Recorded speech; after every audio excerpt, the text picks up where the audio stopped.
श्री ज्ञानेश्वर महाराज संस्थान कमिटी आळंदीच्या वतीनं मी पालखी सोहळा प्रमुख ॲडव्होकेट राजेंद्र बाबूराव माप नम्र विनंती करतो की सर्व वारकरी भाविक व नागरिकांना नम्र आवाहन करण्यात येते की इंद्रायणी नदीला मोठ्या प्रमाणात पूर आला असून आळंदी शहरात प्रवेश करणारे नदीवरील चारही पूल पाण्याखाली गेलेले आहेत। त्यामुळे सध्या आळंदी शहरात येणं सुरक्षित नाही।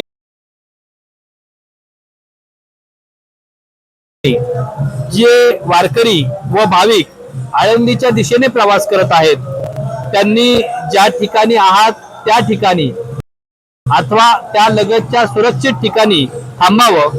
आळंदीमध्ये येण्याचा कुठल्याही प्रकारे प्रयत्न करू नये। या ठिकाणी पुराची परिस्थिती पाहता आळंदी देवस्थाननं योग्य त्या सर्व दक्षता घेतलेल्या आहेत। महसूल प्रशासन असेल, पोलीस प्रशासन असेल, भाविक भक्त असेल, यांना नम्र आवाहन करण्यात येत आहे की आपण ज्या ठिकाणी असाल त्या ठिकाणी सुरक्षित थांबावं।